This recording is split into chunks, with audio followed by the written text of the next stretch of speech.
Start. Hello नमस्कार मेरे दोस्तों, आप सभी का चाणक्य नीति क्लासेस में दिल से स्वागत है। तो सबसे पहले आप सभी चेहरे पे मुस्कान लाइए ताकि आज का दिन बेहतर हो। और जैसा कि बिहार पुलिस एग्ज़ाम डेट आ चुका है, अब यहाँ से हमें कंटिन्यू 10 से 12 घंटा पढ़ना होगा, तभी जो है हम वहाँ बेहतर अंक ला पाएंगे, जिससे हमारा रिजल्ट होगा। ठीक है, तो आप लोग यहाँ से जो है 10 से 12 घंटा कंटिन्यू पढ़िए और ज़्यादा से ज़्यादा सेट लगाइए, और पढ़े हुए जितना चीज़ हम पढ़ चुके हैं इतना दिनों में उसे हम रिवाइज करेंगे। ठीक है, और जैसा कि सिलेबस भी जो है अपडेट किया गया है, सिलेबस अपडेट में जो है प्राचीन इतिहास और मध्यकालीन इतिहास को छोड़कर ज़्यादातर आधुनिक इतिहास पे फोकस किया गया है, और आधुनिक इतिहास के अलावा विश्व इतिहास पे भी फोकस किया गया है। मतलब जो है मेडाइवल और प्राचीन जो है ये दोनों से एक आध क्वेश्चन आ सकते हैं, उसमें जो है नया सिलेबस के अनुसार नहीं दिया हुआ है, ये सिलेबस में नहीं है। उसके बाद जो है आप इंडियन पॉलिटी, इंडियन ज्योग्राफी और इकोनॉमिक्स में जैसे राष्ट्रीय आय हो गया, पंचवर्षीय योजना हो गया, ये सब जितने भी टॉपिक है इम्पोर्टेंट है। और ये जो ये जो सेट आया है ये नया सिलेबस के अनुसार सेट है। और यहाँ देख पा रहे होंगे बिहार पुलिस कांस्टेबल री एग्ज़ाम 2024। ठीक है, और ये 10वीं स्तर मतलब जो है 9th और 10th के लेवल पे जो है आपसे क्वेश्चन पूछ सकता है। देखिए क्या लिखा हुआ है, पुनर्परीक्षा 2024 बिहार विद्यालय 10वीं कक्षा एवं समकक्ष स्तर से तैयार किया गया है, जिसमें विषय हिंदी, अंग्रेजी, गणित और तर्क शक्ति।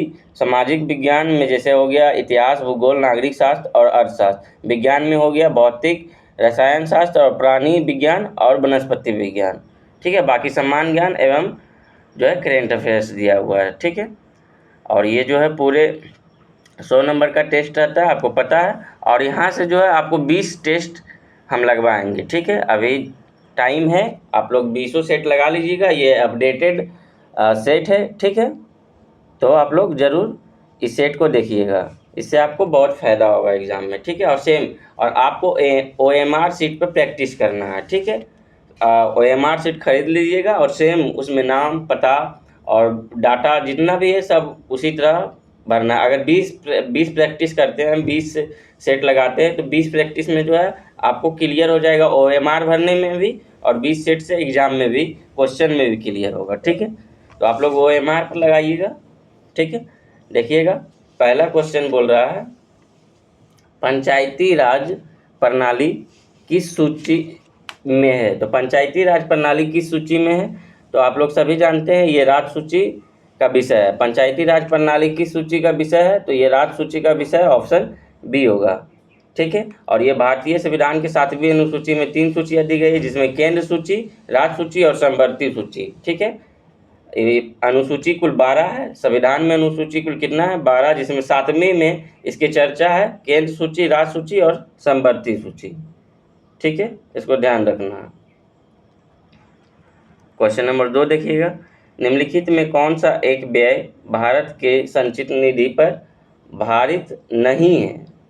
तो निम्नलिखित में कौन सा एक व्यय भारत की संचित निधि पर भारित नहीं है, तो 2 का आंसर जो है बी होगा। इसमें जो है भारत के महान्यायवादी का वेतन तथा भत्ते जो है भारत की संचित निधि पर भारित नहीं है। बाकी भारत के राष्ट्रपति के वेतन भत्ते जो है ये भारत के संचित निधि पर भारित नहीं बोल रहा है, तो भारत के महान्यायवादी के वेतन तथा भत्ते होंगे, बाकी सभी जो है संचित निधि पर भारित है। तो 2 का आंसर जो है बी होगा। ठीक है, संविधान संशोधन जिसके द्वारा वस्तु एवं सेवा कर लागू किया गया, संविधान संशोधन जिसके द्वारा जो है वस्तु एवं सेवा कर लागू किया गया है, तो ये कब लागू किया गया, तो GST 101वां संविधान संशोधन 2017। ठीक है, GST जो है कब लागू किया गया, तो 101वां संविधान संशोधन 2017 को ये इसके द्वारा जो है वस्तु एवं सेवा कर लागू किया गया रहेगा। भारत में GST दिवस कब मनाया जाता है, तो 1 जुलाई। GST से क्वेश्चन पूछेगा, ये फिक्स है, आपको याद रखना है। तो भारत में GST दिवस कब मनाया जाता है, तो 1 जुलाई को मनाया जाता है। ठीक है, इसको ध्यान रखना है, भारत में GST दिवस 1 जुलाई। GST का फुल फॉर्म तो गुड्स एंड सर्विस टैक्स। ठीक है, GST का फुल फॉर्म क्या होगा, गुड्स एंड सर्विस टैक्स। बताइएगा GST पंजीकरण संख्या में कुल कितने डिजिट होते हैं, आप लोग देखिएगा, कहीं भी दुकान पर जाइएगा, जिसका जीएसटी नंबर होगा उसमें डिजिट होता है। तो कुल कितने डिजिट होते हैं? तो 15 डिजिट होते हैं। इसको भी ध्यान रखिएगा। जीएसटी पंजीकरण संख्या में कुल कितने डिजिट? 15 डिजिट। ठीक है। और ये कौन सी समिति पे जो है यह प्रस्ताव पारित हुआ? तो केलकर समिति। ठीक है। और बताइएगा जीएसटी से कुछ प्रमुख अनुच्छेद, इंपॉर्टेंट अनुच्छेद। जीएसटी से संबंधित विशेष प्रावधान कौन से अनुच्छेद में है? तो जीएसटी से संबंधित विशेष प्रावधान जो है 246 के ए में है। ठीक है। जीएसटी से संबंधित विशेष प्रावधान 246 के ए में है। और अंतर्राज्यीय व्यापार में जीएसटी की उगाही तथा विभाजन कौन सा है?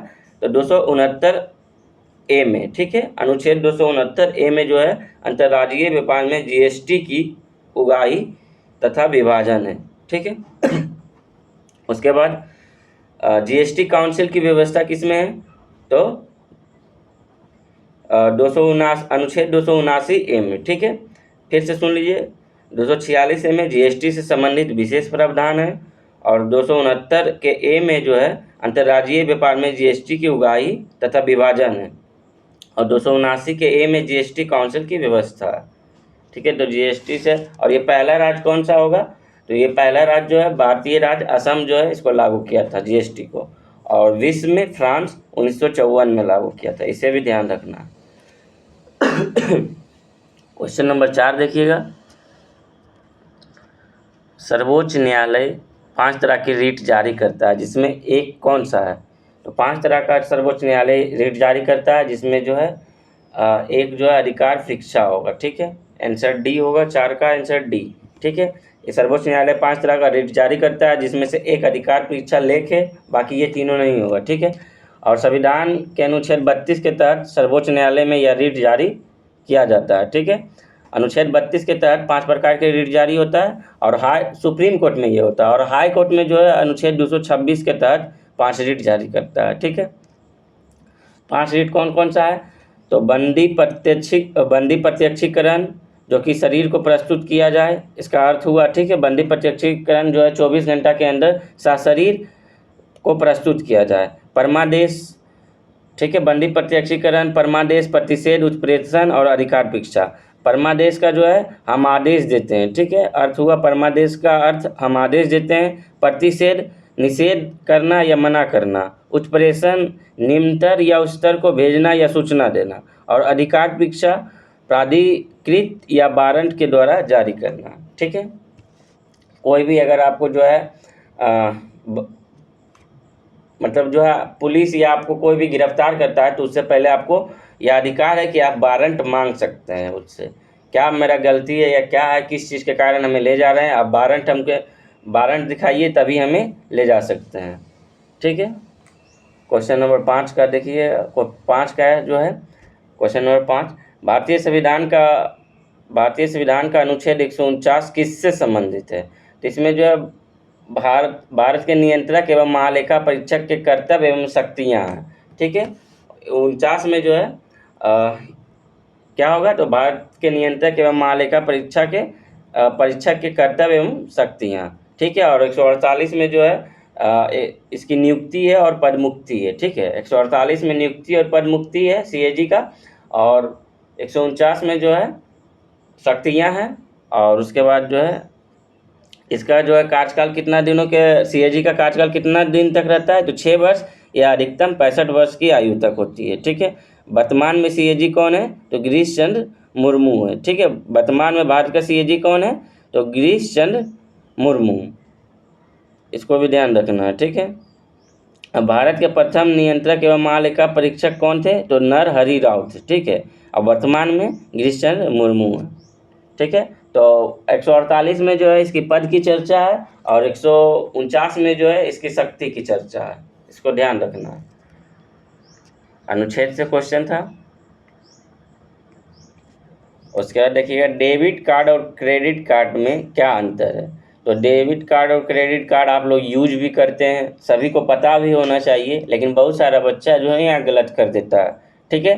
डेबिट कार्ड का हम यूज करते हैं भी, और आजकल जो क्रेडिट कार्ड का यूज जो है जो मतलब थोड़ा सा मतलब सामर्थ्य है, वही लोग क्रेडिट कार्ड का यूज कर रहे हैं। ठीक है। ऐसे अभी अधिकांश लोग जो है डेबिट कार्ड और क्रेडिट कार्ड का यूज करते हैं, तो बताइएगा डेबिट कार्ड और क्रेडिट कार्ड में क्या अंतर है। तो इसमें बताइए, डेबिट कार्ड से हम लोग सीधे बैंक खाते से पैसे निकालते हैं, थोड़ा आसानी हो गया है। डेबिट कार्ड से हम जाते हैं, उसके बाद हम अपना डालते हैं डेबिट कार्ड, और उसके बाद हम खुद से अपने अकाउंट मतलब जो है लाइन नहीं लगना पड़ता, अपने अकाउंट से पैसा निकाल लेते हैं डेबिट कार्ड।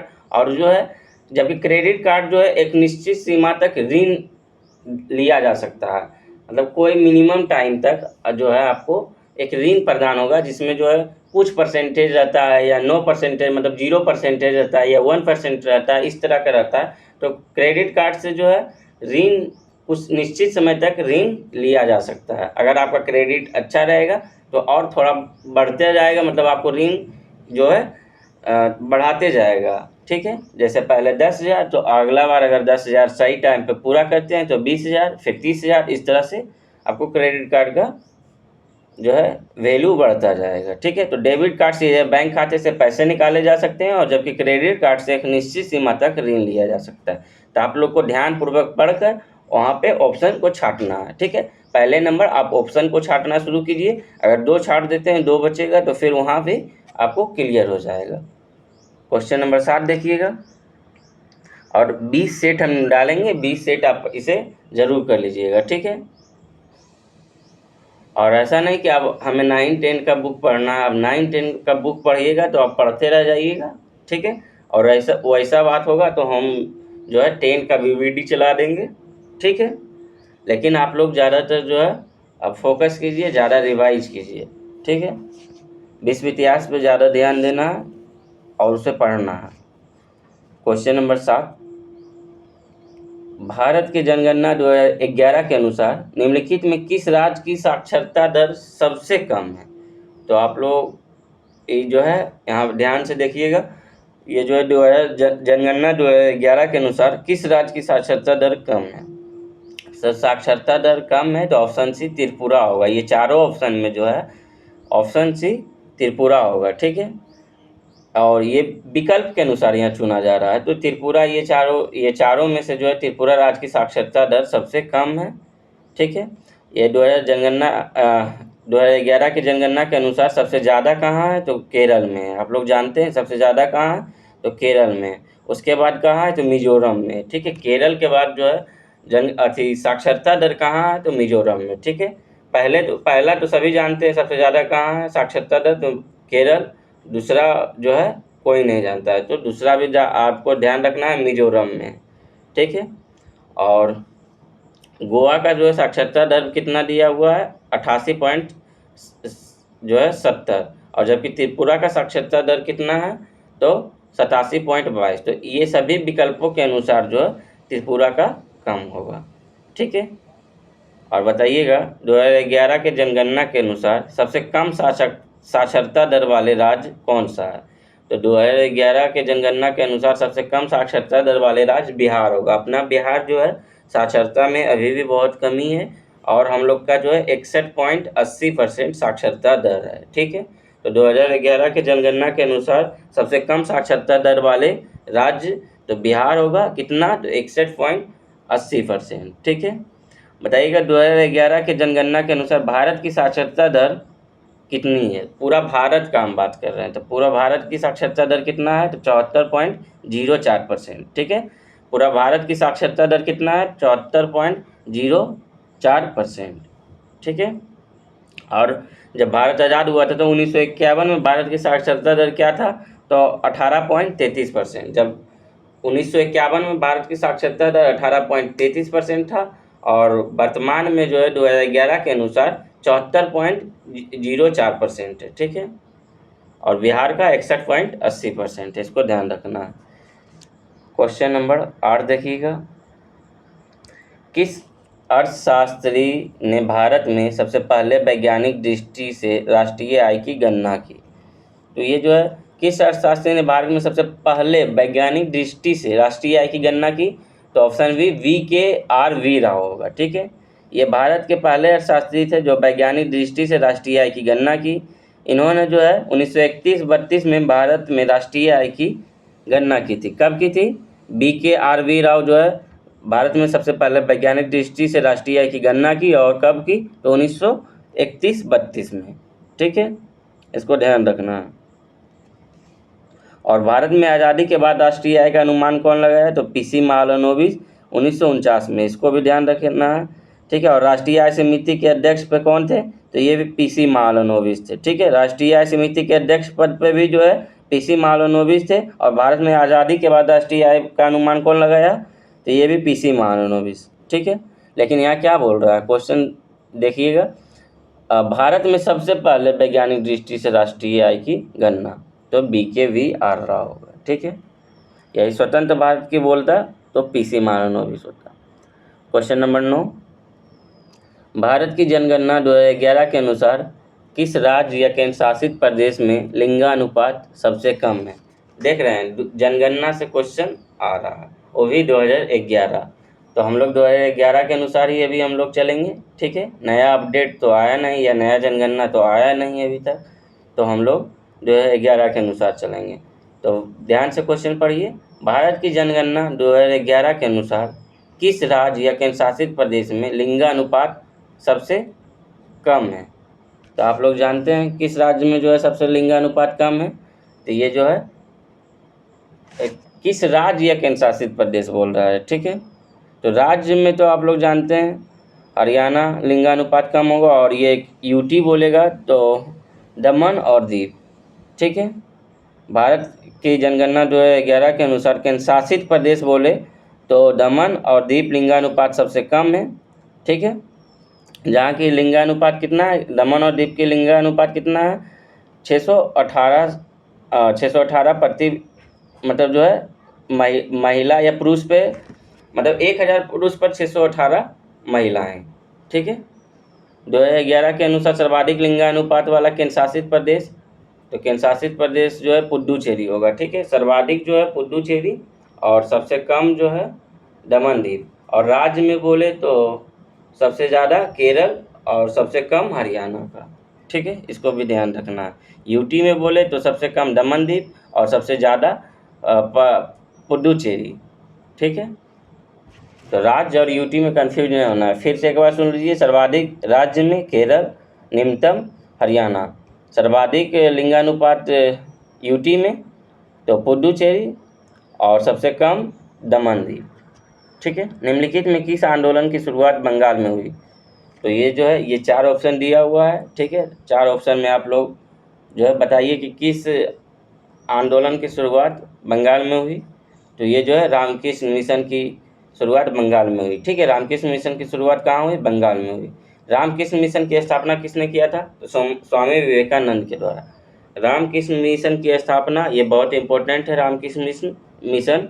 तो रामकृष्ण मिशन की स्थापना स्वामी विवेकानंद के द्वारा 1897 ईस्वी में 1897 ईस्वी में कलकत्ता स्थित बेलूर में किया था। ठीक है, रामकृष्ण मिशन की स्थापना जो है स्वामी विवेकानंद के द्वारा 1897 ईस्वी में कलकत्ता के स्थित बेलूर में किया था। ठीक है, बताइएगा सत्यशोधक समाज की स्थापना किसने किया था? तो ज्योतिबा फुल्ले द्वारा।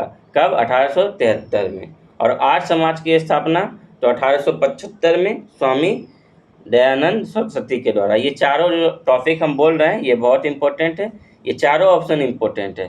तो रामकृष्ण मिशन बंगाल में किया गया था, और जो है रामकृष्ण मिशन की स्थापना स्वामी विवेकानंद के द्वारा 1897 में, कहाँ? कलकत्ता के स्थित बेलूर में। और सत्यशोधक समाज की स्थापना ज्योतिबा फुले द्वारा पुणे में। कब? 1873 में। और आर्य समाज की स्थापना 1875 में स्वामी दयानंद सरस्वती के द्वारा। ठीक है, इसको ध्यान रखना है। उसके बाद देखिएगा क्वेश्चन नंबर 11, बाकी रीजनिंग मैथ आप खुद से बनाइएगा, बहुत इजी है रीजनिंग। क्वेश्चन नंबर 11 जो है, पाटलिपुत्र को किस मगध शासक ने बसाया? ठीक है, तो पाटलिपुत्र को किस मगध शासक ने बसाया था? तो उदयन। ठीक है, उदयन जो है पाटलिपुत्र को बसाया। उदयन ने अपने पिता अजातशत्रु की हत्या करके गद्दी पे बैठा था। ठीक है, ये भी जो है अजातशत्रु को पितृहंता कहा जाता है, लेकिन ये भी जो उदयन भी जो है ये अपने पिता अजातशत्रु की हत्या करके गद्दी पे बैठा था। उदयन ने पाटलिपुत्र को अपनी साम्राज्य की राजधानी बनाया। उसके बाद जो है बताइएगा हर्यक वंश के संस्थापक कौन थे? तो हर्यक वंश के संस्थापक बिंबिसार थे। ठीक है, और बिंबिसार का पुत्र कौन थे? तो अजातशत्रु। बताइएगा नागदशक की हत्या करके शिशुनाग ने नागदशक की हत्या जो है शिशुनाग ने कर दिया और मगध पर शिशुनाग राजवंश की स्थापना कर राजधानी वैशाली को बनाया। तो शिशुनाग ने जो है राजधानी वैशाली को बनाया था और पाटलिपुत्र को जो है उदयन के द्वारा राजधानी बनाया गया था। ठीक है, तो यही होगा। क्वेश्चन पूछ रहा है पाटलिपुत्र को किस मगध शासक ने बसाया? तो 11 का ऑप्शन है उदयन के द्वारा जो है पाटलिपुत्र को बसाया गया। क्वेश्चन नंबर 12 देखिएगा, आधुनिक भारत के इतिहास में सहायक संधि की शुरुआत किसने की? तो आप लोग सभी जानते हैं कि आधुनिक भारत के इतिहास में सहायक संधि की शुरुआत किसने की? तो लॉर्ड वेलेस्ली के द्वारा। ठीक है, कहीं कहीं डुप्ले तो हुए, यहाँ क्वेश्चन क्या क्लियर कर दिया गया आधुनिक भारत के इतिहास में, तो ये जो है लॉर्ड वेलेस्ली होगा। ठीक है, सहायक संधि में जो है भारत रियासतों और ब्रिटिश ईस्ट इंडिया कंपनी के बीच में जो है भारत अंग्रेजी राज के विस्तार का उद्देश्य जो है शुरू किया गया था। और सहायक संधि पर जो है सबसे पहला स्वीकार हस्ताक्षर कौन किए थे? तो सभी जानते हैं हैदराबाद। ठीक है, सहायक संधि पर जो है हैदराबाद के निज़ाम जो है 1798 में पहली बार सहायक संधि पर हस्ताक्षर किए थे। कब? 1798 में हैदराबाद के निज़ाम। ठीक है, सहायक संधि पर जो है हस्ताक्षर करने वाले राज्य कौन कौन थे? तो हैदराबाद, मैसूर, तंजौर और अवध ये और मराठा ये सभी शामिल थे। ठीक है, हैदराबाद, उसके बाद मैसूर, उसके बाद तंजौर, उसके बाद अवध, उसके बाद मराठा। ठीक है, इसको ध्यान रखना। देख रहे हैं आधुनिक भारत से क्वेश्चन ज़्यादातर पूछ रहा है। प्राचीन भारत का क्वेश्चन अभी तक जो है नहीं आया और आगे भी लगता है नहीं आएगा, क्योंकि जो आधुनिक भारत से ही और आएगा तो बौद्ध से आएगा, जैन से आएगा और वंश अपना जो है जैसा हर्यक वंश हो गया। ठीक है, ये सबसे एक क्वेश्चन आ सकता है। ऐसा नहीं है कि सिलेबस में नहीं दिया हुआ है तो नहीं आएगा, एक क्वेश्चन आ सकता है। तो ज़्यादातर फोकस हमें जो है वर्ल्ड हिस्ट्री और आधुनिक भारत पे करना है। ठीक है, उसके बाद क्वेश्चन नंबर 13, सप्तवर्षीय युद्ध किन दो देशों के बीच हुआ था? तो सप्तवर्षीय युद्ध किन दो देशों के बीच हुआ था? तो सभी लोग जानते हैं इंग्लैंड और फ्रांस के बीच। ठीक है, सप्तवर्षीय युद्ध किन दो देशों के बीच? इंग्लैंड और फ्रांस के बीच। कब से कब तक चला था? तो 1756 से 1763, 7 साल हो जाएगा, जोड़ लीजिएगा। ठीक है, इसको ध्यान रखना है। तो सप्तवर्षीय युद्ध जो है 1756 से 1763। उसके बाद देखिएगा 14 नंबर क्वेश्चन, रंजन पड़ी यस, ये रीजनिंग है। आप जो वृत्ताकार मेज पे बैठता है उसके बाद जो है आप लोग इसे देखिएगा, मतलब क्या कि जिधर मतलब बोलते जाएगा उधर हमें बैठाते जाना है। ठीक है, व्यवस्थित करना है। तो आप लोग बना लीजिएगा, हल्का है। उसके बाद जो है दी गई आकृति में आयतों की संख्या ज्ञात कीजिए। तो आयत को गिनना है कि कितना आयत है। ठीक है, तो आयत को गिन लेना है। उसके बाद क्वेश्चन नंबर 16 में भी जो है रीजनिंग से ही है। ये जो है खाली स्थान पे क्या आएगा? तो इधर देखिए 6 छक 24 और ऊपर में 5 दिया तो 29 हो गया था। 8 पचे 40 और ऊपर में 8 देंगे तो 48 हो जाएगा। ठीक है, ऑप्शन डी होगा। और इसका भी आंसर हम बता देते हैं। इसका आंसर जो है आयत का आंसर जो है ऑप्शन बी 15 नंबर का ऑप्शन बी होगा, 9 आयत होगा। और 14 नंबर का आंसर भी बता देते हैं, ए होगा। ठीक है, गुंजन होगा। रीजनिंग इजी है, बैठाइएगा क्रम व्यवस्थित क्रम में तो सही हो जाएगा। उसके बाद जो है 17 नंबर क्या बोल रहा है? Animal the crawl on the ground. ठीक है, तो 17 का आंसर जो है डी होगा। ठीक है, शब्दों का अर्थ पूछ रहा है तो इसका आंसर रिफेटाइल्स होगा। ठीक है, 17 का डी। उसके बाद 18 का जो है 18 का भी आंसर 18 का सी होगा। ठीक है, ग्रेसफुल। ठीक है, सिनोनिम पूछ रहा है तो एलिगेंट का जो है ग्रेसफुल होगा। ठीक है, 18 का सी। सिनोनिम एंटोनिम ये सब याद करना पड़ेगा, तभी जो है आपसे सही कर पाइएगा। उसके बाद देखिएगा बॉटम लाइन इसमें मतलब सबसे इम्पोर्टेंट बॉटम लाइन कौन है, तो 19 का आंसर बी होगा। द मोस्ट इम्पोर्टेंट फैक्ट जो है बॉटम लाइन होता है, ठीक है। किसी भी जो है सेंटेंस का बॉटम लाइन जो है द मोस्ट इम्पोर्टेंट फैक्ट होता है, ठीक है। तो जहाँ जो है बॉटम लाइन जो होता है सभी जो है इम्पोर्टेंट होता है, इसलिए द मोस्ट इम्पोर्टेंट फैक्ट 19 का आंसर बी होगा। और बाकी जो है ज़्यादातर हिंदी पे भी ध्यान देना है, ठीक है। अगर ये सब जो है नंबर आपको इंक्रीज कराएगा। 20 नंबर का जो है बोल रहा है क्या, the select the most appropriate option to fill in the blanks, it is very difficult for her to dash. तो इसका आंसर जो है 20 का ए, रिक्त स्थानों के लिए सही क्या होगा, तो expression to keep a secret, ठीक है।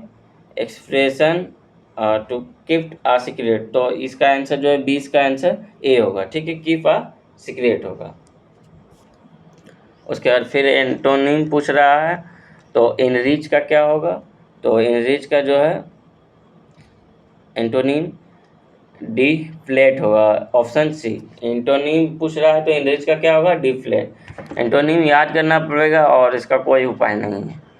Select the option the express the given sentence passive voice, passive voice पूछ रहा है, ठीक है। तो 22 नंबर का जो है क्या बोल रहा है, the have decorated the hall beautifully, ठीक है। तो ये जो है एक्टिव में बदलना है, एक्टिव स्ट्रक्चर को पैसिव में, ठीक है। तो द हैव है, तो द हैव का जो है ऑब्जेक्ट इधर ला देंगे, उसके बाद जो है हैज बीन ला देंगे, उसके बाद वर्ब थ्री, उसके बाद एडवर्ब, उसके बाद बाय एजेंट, ठीक है। तो सब्जेक्ट को हम ऑब्जेक्ट बनाएंगे पहले, ठीक है। तो इसका जो है द हॉल हो जाएगा, उसके बाद हैज बीन, उसके बाद वर्ब थ्री लगाएंगे डिकोटेड, उसके बाद एडवर्ब। तो वाइस का answer A, the hall has been decorated beautifully by them, ठीक है। उसके बाद जो है super and impressive child is her, तो 23 का आंसर जो है डी होगा, ब्रिलियंट, ठीक है। उसके बाद 24 फिल इन द ब्लैंक्स पूछ रहा है, तो 24 का आंसर जो है बी होगा, डिस्चार्ज, ठीक है। आइए 25 से देखते हैं। इंग्लिश मैथ्स जो है, मैथ्स को भी खुद से बना, मैथ अगर आएगा खुद से बना लीजिएगा, और रीजनिंग क्योंकि जो है यहाँ पे बताने में नहीं बनेगा, ठीक है। तो हम लोग जो बाकी सभी क्वेश्चन हम लोग देखेंगे, ठीक है। भारत का प्रथम समाचार पत्र कौन सा था, तो सभी लोग जानते हैं बंगाल गजट, ठीक है। यह एक अंग्रेजी भाषा का साप्ताहिक पत्र था, जिसे जो है कौन शुरू किए थे, तो जेम्स ऑगस्ट हिक्की के द्वारा, ठीक है। इसको ध्यान रखना है। तो ये अंग्रेजी भाषा का साप्ताहिक पत्र था, और ये जो है भारत का प्रथम समाचार पत्र भी था, ठीक है, बंगाल गजट, इसको ध्यान रखना है। बताइएगा एक जो है क्वेश्चन इंपॉर्टेंट है, इसको ध्यान रखना है। उदंत मातरंड जो है इसकी प्रकाशन कौन किए थे, तो जुगल किशोर, ठीक है। और हिंदी भाषा में उदंत मातरंड जो है नाम से पहला समाचार पत्र कब प्रकाशित हुआ, तो 30 मई 1826 को जो है यह प्रकाशित हुआ था, ठीक है। यह हिंदी भाषा, और ये जो है भारत का प्रथम समाचार पत्र बंगाल गजट इंग्लिश में था, ठीक है। और ये जेम्स हिक्की के द्वारा। क्वेश्चन नंबर 26 देखिएगा, अभिज्ञान शकुंतलम किसकी रचना है, तो सभी लोग जानते हैं अभिज्ञान शकुंतलम किसकी रचना है, कालिदास। कालिदास की प्रमुख रचनाएं ध्यान से सुनिए, ठीक है। अभिज्ञान शकुंतलम, विक्रमोर्वशीयम, मालविका गृहमित्रम, रघुवंशम, कुमार संभवम, मेघदूत, ठीक है। अभिज्ञान शकुंतलम, विक्रमोर्वशीयम, मालविका मित्रम, रघुवंशम, कुमार संभवम और मेघदूत, ये सभी जो है कालिदास की प्रमुख रचना है। पूछेगा क्वेश्चन, ठीक है, कंफ्यूज नहीं होइएगा वहाँ। कीर्ति का समानार्थी शब्द क्या है, तो कीर्ति का समानार्थी शब्द रचना है, ठीक है, सभी लोग जानते हैं। उसके बाद जो है 28 नंबर, जो मरने वाला हो वाक्यांश के लिए एक शब्द क्या होगा, तो ये जो मरने वाला होगा तो मरना सन होगा, ठीक है। 28 का आंसर डी होगा। और मरने की इच्छा रखने वाला जो होगा वो क्या होगा, तो मुमरसू, ठीक है। और जो मरने वाला हो तो उसे मरना सन कहेंगे, ठीक है। मतलब मरने वाला, जैसे हमारे दादाजी तो नहीं बोलेंगे, मतलब हमारे दादाजी गुजर चुके हैं। मतलब जो भी वृद्ध व्यक्ति जो अब उस अवस्था में आ चुका है कि आज ये चले जाएंगे कि कल चले जाएंगे, इसका कोई निश्चित नहीं है, उसे मरनासन कहेंगे। और जो है मरने की इच्छा रखता हो, कोई भी व्यक्ति मरने की इच्छा अलग बात है, और जो मरने वाली अवस्था में हो वो अलग बात है। ठीक है, तो इसे भी ध्यान रखना है। तो मरने वाली इच्छा को मुमर्सु, और जो मरने वाला हो उसे मरनासन। ठीक है, क्वेश्चन नंबर 29 देखिएगा, प्रादेशिक शब्द में कौन सा प्रत्यय है। ठीक है, तो प्रादेशिक शब्द में जो है कौन सा प्रत्यय है, तो इक जो है ये प्रत्यय होगा। ठीक है, ऑप्शन बी प्रादेशिक, इक आ रहा है लास्ट में, ये प्रत्यय अवसर आगे लगता है। ठीक है, तो इसको भी ध्यान रखना है। प्रत्यय वह शब्दांश होता है जो किसी शब्द या धातु को पश्चात जुड़कर यौगिक शब्द की रचना करता है। ठीक है, मतलब प्रत्यय वह शब्द होता है जो कि किसी भी शब्द में जुड़कर वह शब्द को पूरा करता है। ठीक है, प्रत्यय मूल्यतः दो प्रकार के होते हैं। ठीक है, कौन कौन, कृदंत प्रत्यय और तरित प्रत्यय। ठीक है, कृदंत प्रत्यय को धातुज नाम या क्रियान्वयक शब्द भी कहते हैं। ठीक है, इसको ध्यान रखना। क्वेश्चन नंबर 30 देखिएगा, इनमें स्त्रीलिंग शब्द कौन सा है। तो सभी लोग जानते हैं स्त्रीलिंग 4 ऑप्शन दिया हुआ है, इसमें आपको चूज करना है स्त्रीलिंग शब्द कौन सा है, बताइए आप लोग। तो 30 का आंसर ए होगा। स्त्रीलिंग शब्द कौन सा होगा, तो रचना। ठीक है, रचना जो है एक स्त्रीलिंग शब्द है। क्वेश्चन नंबर 31, ठीक है, बहुत इजी है, अगर आप चाहिएगा तो इसे बना दीजिएगा। ऐसा नहीं कि ज़्यादा बड़ा रहने से क्वेश्चन ज़्यादा भारी होता है, ऐसा कुछ नहीं है। देखिएगा, बोल रहा है निम्न निम्न विकल्पों में से सही क्रम विकल्प को चुनें। तो सही क्रम विकल्प को चुनें, कौन सा होगा, तो पहले जो है कौन सा विकल्प आएगा, उसके बाद दूसरा कौन आएगा, उसके बाद तीसरा कौन आएगा, ये पढ़ के हमें बैठाना है। तो ये जो है इसका विकल्प सही क्रम चुनना है।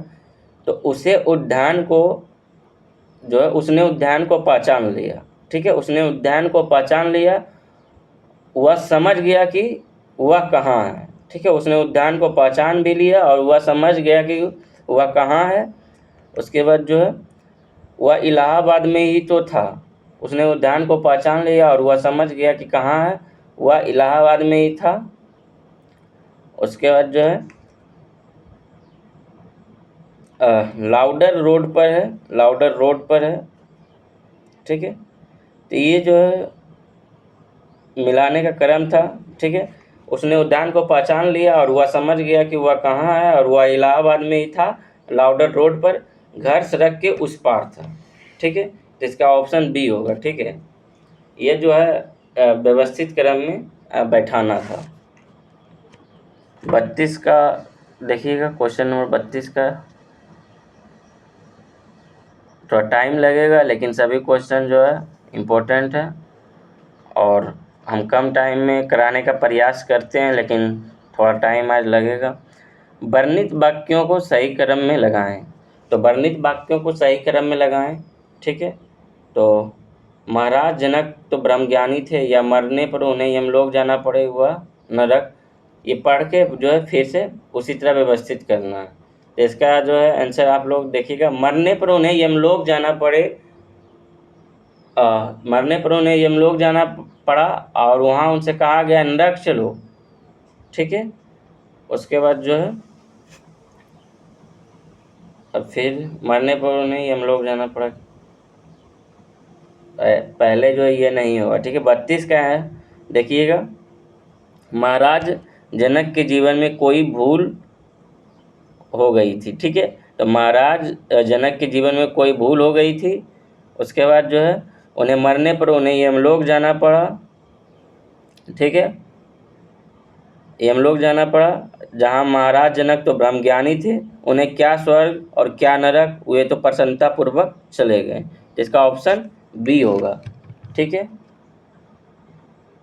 33 नंबर क्वेश्चन देखिएगा, एक समान चुंबकीय क्षेत्र में एक अवशेषित कण के मार्ग की वक्रता त्रिज्या में कौन सा सीधा अनुपातिक होगा। तो कौन सा सीधा अनुपातिक होगा, तो ये अवशेषित कण के संवेग से। ठीक है।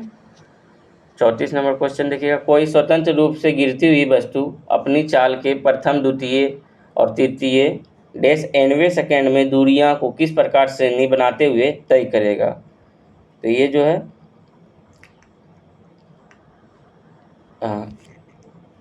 किस प्रकार जो है श्रेणी बनाते हुए तय करेगा। तो इसका आंसर ए होगा, समांतर श्रेणी बनाते हुए जो है दूरियां को तय करेगी। ठीक है। तो ऑप्शन ए 34 का आंसर ए होगा। ठीक है। क्वेश्चन नंबर 35 देखिएगा,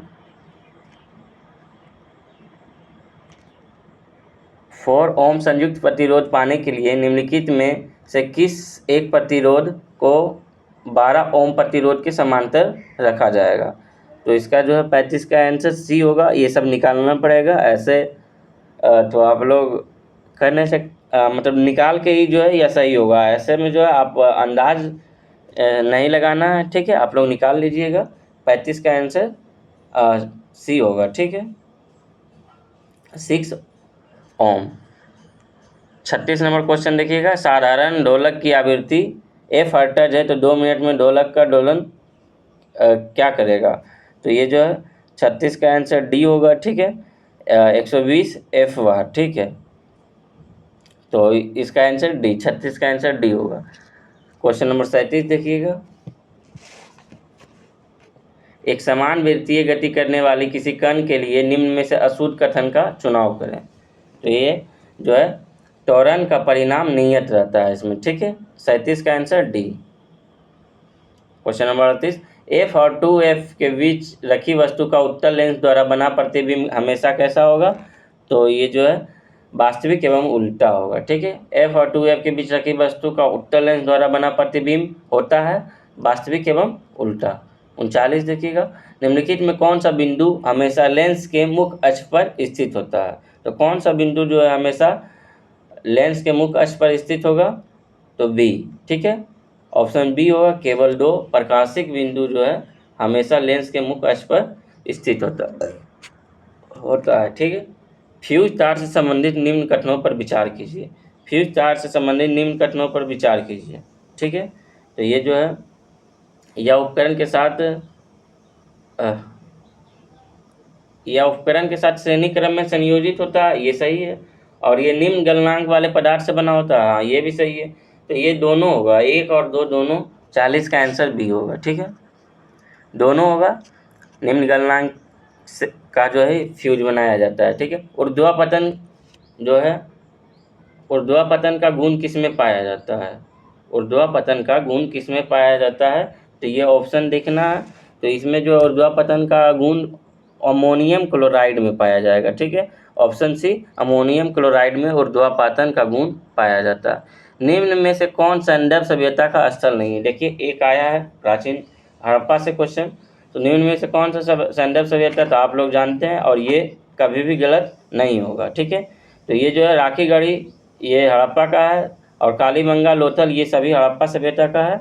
और बाकी लंगनाज का नाम आप लोग नहीं सुने होंगे। लंगनाज सैंडव सभ्यता का स्थल भी नहीं है। लंगनाज जो है गुजरात का जो है प्रागैतिहासिक काल से संबंधित पूरा स्थल है। ठीक है, प्रागैतिहासिक काल से जो है गुजरात का लंगनाज स्थल जो है संबंधित है। ठीक है, हड़प्पा का जो है प्रमुख स्थल आप लोग जानते हैं कौन कौन, तो राखीगढ़ी, कालीबंगा, लोथल हो गया, हड़प्पा हो गया, मोहनजोदड़ो हो गया, रोपड़ हो गया, धौलीगेरा हो गया, रंगपुर हो गया, ये सब जो है हड़प्पा का है।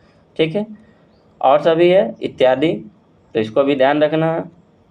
हड़प्पा सभ्यता का सबसे बड़ा क्षेत्रफल कौन सा होगा, स्थल क्षेत्रफल में बताइए, और जनसंख्या में भी तो मोहनजोदड़ो। ठीक है, सबसे बड़ा क्षेत्रफल और जनसंख्या में मोहनजोदड़ो होगा। यह हड़प्पा सभ्यता का सबसे बड़ा स्थल क्षेत्र तथा जनसंख्या क्षेत्र था। ठीक है, और हड़प्पा सभ्यता में बताइए एकमात्र बंदरगाह नगर कौन था, तो लोथल। ठीक है, लोथल गुजरात में पड़ता है भगवा नदी के किनारे, इसको भी ध्यान रखना है। क्वेश्चन नंबर 43 देखिएगा, निम्नलिखित हम चाहे तो ABC करके निकल सकते हैं। ठीक है, टाइम कम लगाने के लिए हम ABC सिर्फ कर सकते हैं। ठीक है, लेकिन थोड़ा सा बताने के लिए जो है हमें टाइम चाहिए, और हम टाइम आपका ले रहे हैं। ठीक है, तो निम्नलिखित में कौन सी जोड़ी सही है। तो कौन सी जोड़ी सही होगा, तो ये जो है चेम्सफोर्ड रॉलेट एक्ट ये सही है, ठीक है। चेम्सफोर्ड रॉलेट एक्ट ये सही है। रॉलेट एक्ट जो है भारत का एक वाइसराय चेम्सफोर्ड के समय में रॉलेट एक्ट पारित हुआ था, और वाइसराय चेम्सफोर्ड का कार्यकाल 1916 से 1921 था, ठीक है। चेम्सफोर्ड का कार्यकाल 1916 से 21 था, और रॉलेट एक्ट का उद्देश्य जो है भारत में क्या था, राष्ट्रवाद को कुचलना, ठीक है। इसमें ना अपील ना दलील और डायरेक्ट बिना वारंट का जो है गिरफ्तार किया जाता था संदेह के आधार पर, ठीक है। रॉलेट एक्ट को काला कानून भी हम लोग कहते हैं, ठीक है। रॉलेट एक्ट को काला कानून कहा जाता है, ठीक है। उसके बाद अगला क्वेश्चन देखिएगा 44 नंबर जो है 15 अगस्त 1947 को भारत के पहले प्रधानमंत्री जवाहरलाल नेहरू ने दिल्ली में लाल किले के ऊपर मतलब डैश के ऊपर भारतीय राष्ट्रीय ध्वज फहराया। तो ये जो है कहाँ से ऊपर, तो 15 अगस्त 1947 को भारत के प्रधानमंत्री जवाहरलाल नेहरू ने दिल्ली में लाल किले के 4 ऑप्शन दिए हुए हैं, कश्मीरी गेट, अजमेरी गेट और दिल्ली गेट और लाहौरी गेट। सभी लोग दिल्ली गेट लगा देंगे, हम जानते हैं, लेकिन इसका आंसर 44 का डी होगा, लाहौरी गेट, ठीक है। यहाँ से जो है जवाहरलाल नेहरू ने दिल्ली में लाल किले के लाहौरी गेट के ऊपर भारतीय राष्ट्रीय ध्वज फहराया था, ठीक है। 44 का आंसर जो है डी होगा। 15 अगस्त 1947 को जवाहरलाल नेहरू ने लाहौरी गेट के ऊपर राष्ट्रीय ध्वज फहराया, और लाल किला के ऊपर जो है 16 अगस्त 1947 को नेहरू जी द्वारा झंडा फहराया गया, ठीक है। लाल किला के ऊपर कब, तो 16 अगस्त 1947 को नेहरू जी द्वारा झंडा फहराया, और वहाँ ऐतिहासिक भाषण ट्रिस्ट विद डेस्टिनी दिया गया, ठीक है। रहेगा भारत का तिरंगा झंडा किसके द्वारा तैयार किया गया, तो पिंगली वेंकैया के द्वारा। भारत का तिरंगा झंडा किसके द्वारा तैयार किया गया, तो पिंगली वेंकैया के द्वारा, ठीक है। और बताइएगा जो है गणतंत्र दिवस को तिरंगा झंडा कौन फहराते हैं, तो 26 जनवरी को हम गणतंत्र दिवस मनाते हैं, और ये जो है उस दिन जो है तिरंगा झंडा कौन फहराते हैं, तो राष्ट्रपति फहराते हैं, ठीक है। और देश की स्वतंत्रता प्राप्ति के बाद राज्यों में गणतंत्र दिवस और स्वतंत्रता दिवस पर केवल राज्यपाल ही झंडा फहराते हैं, ठीक है। देश के स्वतंत्रता प्राप्ति के बाद राज्यों में, यहाँ बोल रहा है राज्यों में गणतंत्र दिवस और स्वतंत्रता दिवस पर केवल राज्यपाल ही झंडा फहराते हैं, ठीक है। और जो है अखबार में देखिएगा 1974 में तमिलनाडु के मुख्यमंत्री करुणानिधि ने स्वतंत्रता दिवस के अवसर पर राष्ट्रीय ध्वज फहराने वाले प्रथम मुख्यमंत्री बने थे, ठीक है। तमिलनाडु के मुख्यमंत्री थे करुणानिधि। क्वेश्चन नंबर 45 देखिएगा भारत की सबसे तेज गति से चलने वाली ट्रेनों में से एक गतिमान एक्सप्रेस किस वर्ष चलाई गई, तो 2016 में। गतिमान एक्सप्रेस कब चलाई गई, 2016 में, ठीक है। और वंदे भारत ट्रेन की शुभारंभ कब हुआ, तो 15 फरवरी 2019 को नई दिल्ली से वाराणसी के बीच चलाया गया। वंदे भारत की शुरुआत जो है 15 फरवरी 2019 को नई दिल्ली से वाराणसी के बीच चलाया गया, ठीक है। क्वेश्चन नंबर 46 देखिएगा लोकसभा के प्रथम अध्यक्ष कौन थे, तो लोकसभा के प्रथम अध्यक्ष कौन होंगे, तो JV मावलंकर, आप लोग को ध्यान रखना है। और अभी वर्तमान समय में ओम बिरला, ठीक है। क्वेश्चन नंबर 47 देखिएगा भारत में लोकसभा के लिए पहले आम चुनाव कब हुआ था, तो भारत में लोकसभा के लिए पहले आम चुनाव जो है 1951-52 में। यहाँ कन्फ्यूज होगा, 50 से 51 बच्चा मार देगा, लेकिन ऐसा नहीं, कन्फ्यूज नहीं होना है, 1951-52 में हुआ था। लोकसभा का प्रथम चुनाव 25 अक्टूबर 1951 से 21 फरवरी 1952 तक चला था, ठीक है।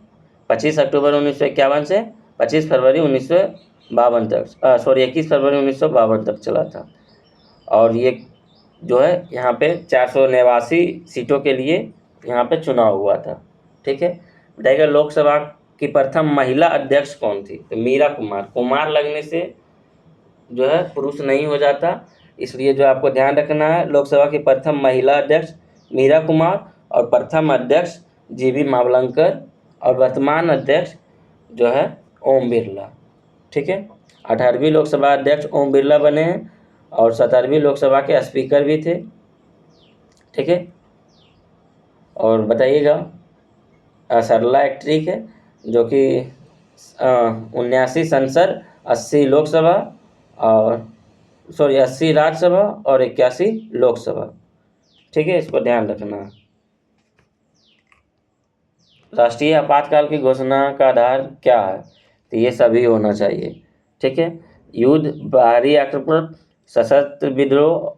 ठीक है, तो ये तीनों जो है राष्ट्रीय आपातकाल की घोषणा के आधार पर किया जाता है। संपत्ति के अधिकार को मौलिक अधिकारों की सूची से कब हटाया गया? ठीक है, तो ये 49 का बी आंसर सही होगा। 1978 में जो है संपत्ति का अधिकार को हटाकर मौलिक अधिकार, मतलब जो है संपत्ति के अधिकार मौलिक अधिकारों की सूची से हटा दिया 1978 में, और 300 के को में जोड़ा गया, यानी 300 का ए में रखा गया। ठीक है, क्वेश्चन नंबर 50 देखिएगा। राज्य और केंद्र के बीच सत्ता विभाजन के लिए संविधान सूची नहीं है। तो कौन सा राज्य और केंद्र के बीच? ठीक है, 50 नंबर क्वेश्चन, राज्य और केंद्र के बीच सत्ता विभाजन के लिए संविधान सूची नहीं है। तो 50 जो है ये जो है परवर्ती सूची नहीं होगा, बाकी संघ सूची, राज्य सूची और समवर्ती सूची ये सभी होगा। ठीक है, तो सूची नहीं बोल रहा, तो 50 का आंसर ए। गरीबी के माप की कौन सी समान विधि प्रयोग में लाई जाती है? तो गरीबी की माप की कौन सी समान विधि प्रयोग में लाई जाती है? तो आपको पता है 51 का आंसर जो है सी, आय एवं व्यय दोनों होगा। ठीक है, आय भी गरीबी की माप में प्रयोग करते हैं और व्यय भी। 52 का देखिएगा, क्वेश्चन नंबर 52, अर्थव्यवस्था में व्यावसायिक बैंकों की मुख्य भूमिका क्या है? तो अर्थव्यवस्था में व्यावसायिक बैंकों की मुख्य भूमिका क्या है? तो आर्थिक वृद्धि और विकास को बढ़ावा देना। बचत खाते का उद्देश्य क्या है? तो बचत खाते का उद्देश्य जो है जमा पर ब्याज अर्जित करना। ठीक है, बचत खाता का उद्देश्य क्या है? तो जमा पर ब्याज अर्जित करना। क्वेश्चन नंबर 54 देखिएगा।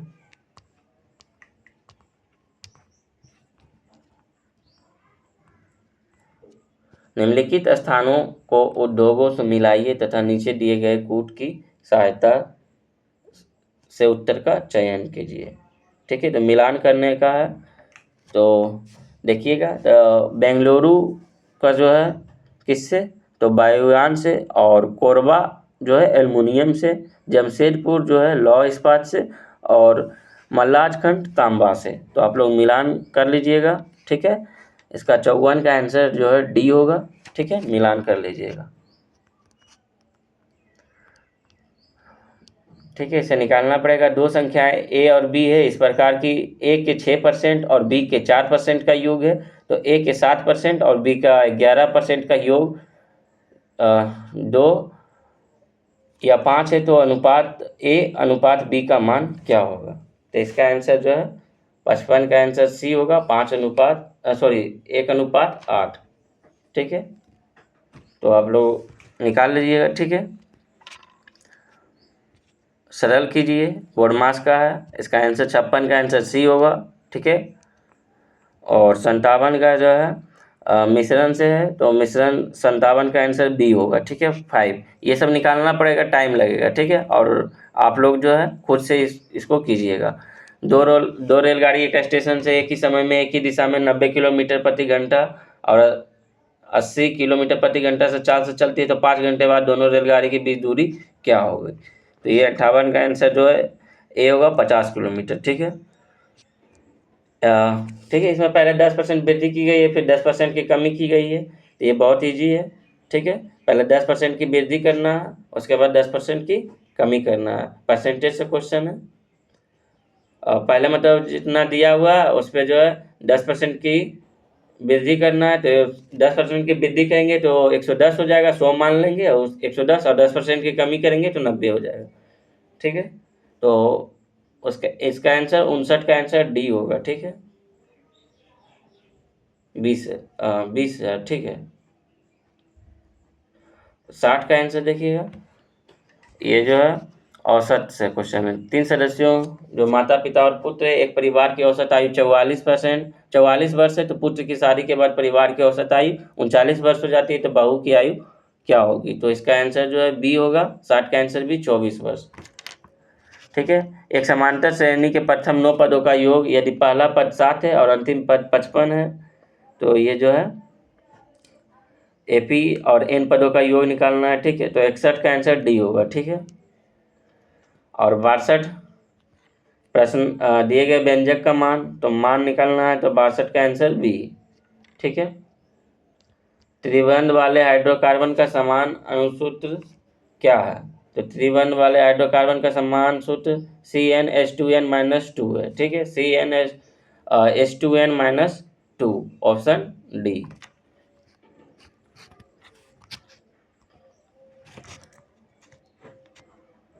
इसे निकालना होगा एल्केन एल्किन करके उस तरह से जो है, ठीक है। 64 निम्न में किसमें प्रत्येक कार्बन परमाणु 4 अन्य कार्बन परमाणु से बंधे होते हैं जो एक दृढ़ त्रिआमी संरचना का निर्माण करता है? तो ये डायमंड होगा, ठीक है। 64 का आंसर A। किसको छोड़कर निम्नलिखित सभी संघनन बहुलक है? किसको छोड़कर निम्नलिखित सभी संघनन बहुलक है? तो 65 का आंसर D होगा। पॉलीकार्बोनेट को छोड़कर सभी संघनन बहुलक है। उपसंयोजकता निम्न में से क्या होता है? तो उपसंयोजकता निम्न में से क्या होता है?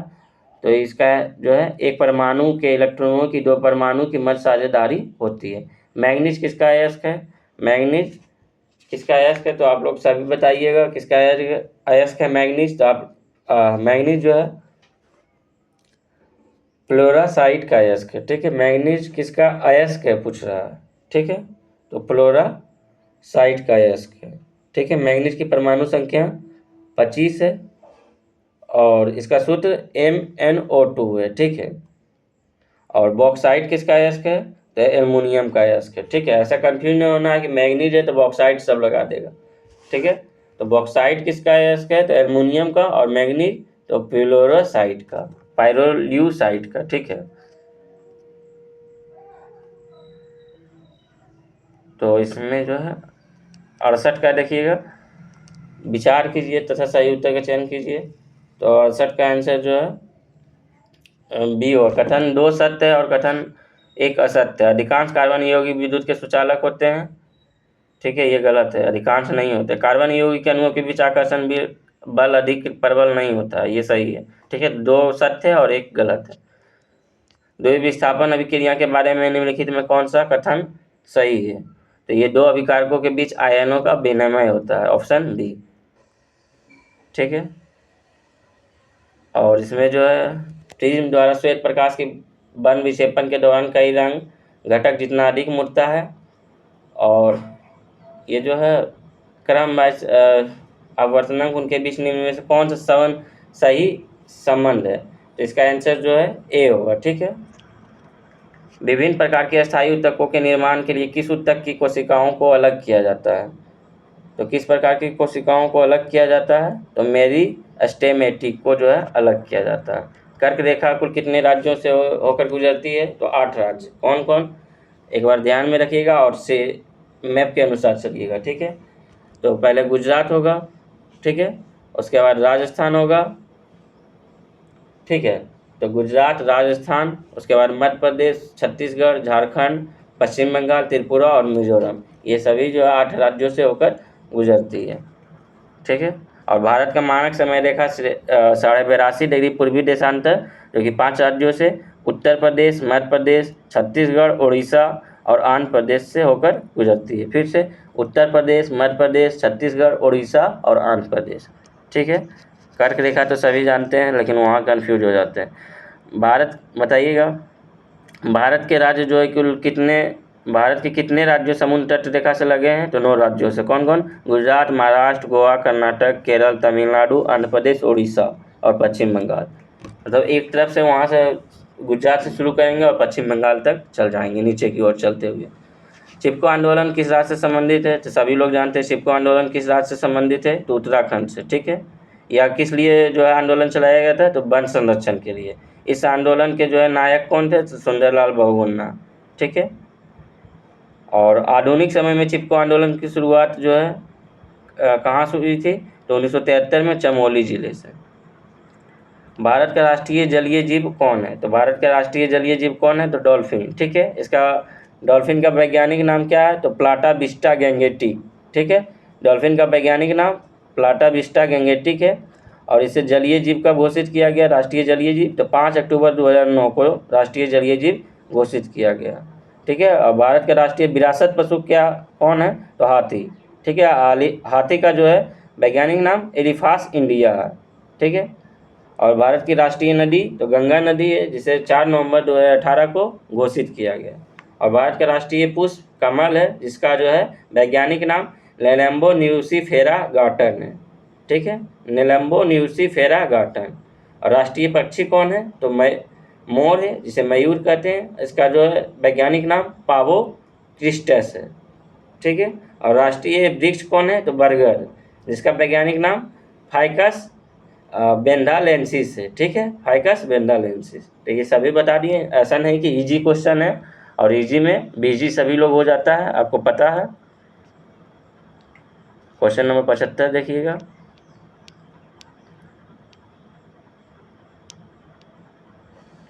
म्यांमार के साथ भारत के किन राज्यों की सीमा मिलती है? तो आप लोग सभी जानते हैं।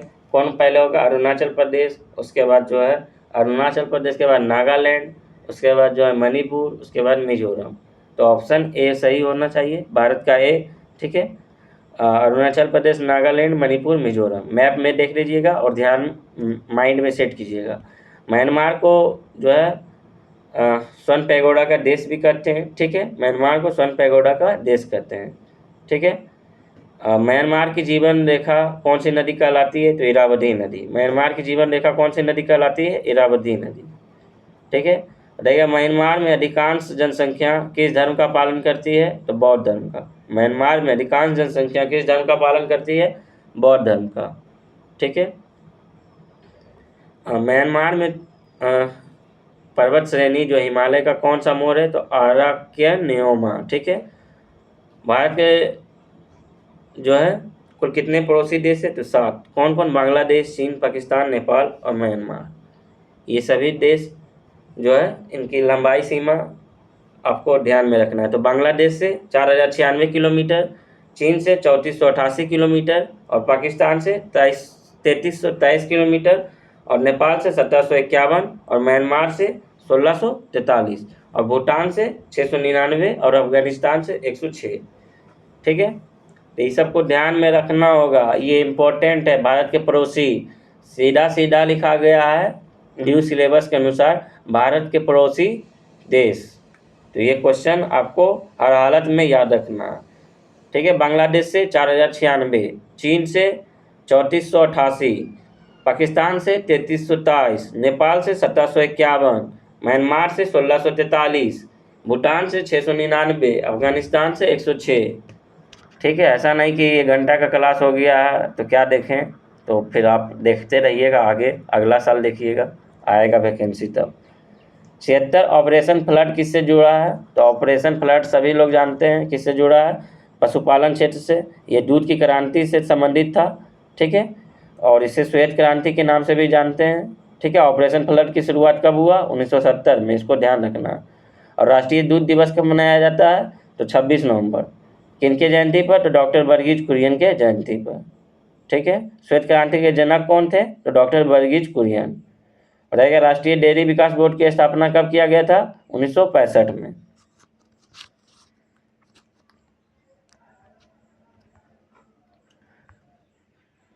कैमूर पठार किस लिए प्रसिद्ध है? कैमूर पठार किस लिए प्रसिद्ध है? तो चूना पत्थर के लिए। ठीक है, ऑप्शन बी। सुमेलित करना है तो 29 नवंबर को अंतर्राष्ट्रीय शिक्षा दिवस सुमेलित नहीं है। अंतर्राष्ट्रीय शिक्षा दिवस जो है प्रतिवर्ष 24 जनवरी को मनाया जाता है। ठीक है, ऑप्शन ए। बाकी सभी ठीक है। ठीक है, भूटान में किस धर्म के अनुयायियों की संख्या सबसे अधिक है? तो जानते हैं बौद्ध धर्म के अनुयायी जो है भूटान में सबसे अधिक है। हाल ही में भारत सरकार के किस मंत्रालय ने प्रेरणा प्रोग्राम की शुरुआत की है? तो प्रेरणा प्रोग्राम की शुरुआत किस मंत्रालय ने? तो शिक्षा मंत्रालय के द्वारा। National council of applied economics research के अनुसार 2024-25 में भारतीय अर्थव्यवस्था की अनुमानित विकास दर क्या है? तो अनुमानित विकास दर क्या है? तो ये 7% है। ठीक है, जाग्रेब ओपन एकल 2024 कुश्ती टूर्नामेंट में 57 किलोग्राम वर्ग में किस भारतीय स्वर्ण पदक ने जीता? तो कौन जीता? तो अमन सहरावत। ठीक है। नीरज चोपड़ा तो भाला फेंक है, नोवाक जोकोविक बॉक्सिंग है, दीपक पुनिया जो है कुश्ती से है। तो अमन सहरावत आंसर होगा, ऑप्शन छाड़ना है। ठीक है। विश्व आर्थिक मंच ने हाल ही में यात्रा और पर्यटन विकास सूचकांक 2024 की रैंकिंग जारी है, जिसमें भारत के स्थान कौन सा है? तो इसमें जो है भारत के स्थान कौन सा दिया गया है? तो 36वां दिया है। ठीक है। 83 का बी 36वां। हाल ही में किसने Nelson Nelson Mandela life time achievement पुरस्कार मिला है? तो 84 का आंसर जो है ए होगा। विनोद गनात्रा को जो है Nelson Mandela life time achievement पुरस्कार मिला। ठीक है। मैथ है, देख लीजिएगा। 85 का आंसर जो है बी होगा। 60 डिग्री कोण, 9 मीटर ऊंचे खंभे की छाया 3√3 मीटर लंबी होने पर सूर्य का उन्नयन कोण क्या होगा? तो 60 डिग्री। एक समबाहु त्रिभुज का क्षेत्रफल ए है तथा उसकी ऊंचाई बी है, तो बी स्क्वायर बाय ए का मान ज्ञात कीजिए। तो 86 का आंसर जो है सी होगा, √3। मानव रक्त में सबसे बड़ी कणिकाएं कौन सी है? तो मानव रक्त में सबसे बड़ी कणिकाएं कौन सी है? यहाँ 92 आया पहले, इसके बाद 87 आएगा उसके बाद। ठीक है। तो एक आयत की चौड़ाई उसकी लंबाई 2 मीटर कम है। यदि आयत की परिमाप 65 मीटर है तो आयत की लंबाई मीटर में ज्ञात कीजिए। तो ये जो है बी होगा, 18 मीटर। ठीक है। निम्नलिखित में से कौन सा मूल बिंदु का निर्देशांक है? तो ये 0 0। ठीक है। Option D. क्या बोल रहा है? हिंदी शब्दों में संबंधित, जैसे चित्र परिचय नक्शा से संबंधित है, तो उसी तरह जो है शब्दावली पाठ से संबंधित है। ठीक है। हाँ ठीक है। शब्दावली किससे संबंधित है? पाठ से।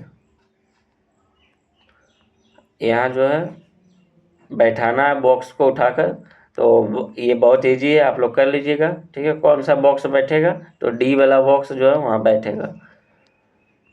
उसके बाद जो है आपस में बदल देना है, उसके बाद जो है सॉल्यूशन कर लेना है। ठीक है। प्लस को भाग यदि प्लस और भाग को आपस में बदल दिया जाता है और गुना और माइनस को भी बदल दिया जाता है, तो ये कौन सा होगा? तो इसका आंसर बी होगा, 15। ठीक है। उसके बाद 92 देखिएगा।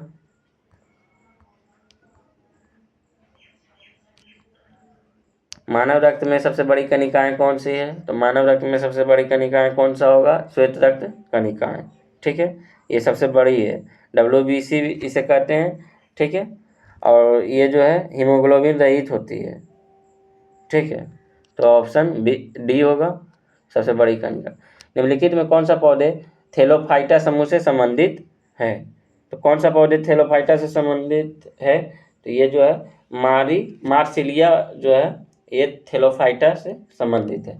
महाधमनी किस शीर्ष पर शुरू होती है? तो महाधमनी जो है किस शीर्ष पर शुरू होती है? तो दायां आलिंद पर। ठीक है। महाधमनी किस शीर्ष पर शुरू होती है? सॉरी, महाधमनी किस शीर्ष पर शुरू होगी? तो बायां आलिंद पर। ठीक है। महाधमनी किस शीर्ष पर शुरू होती है? बायां आलिंद।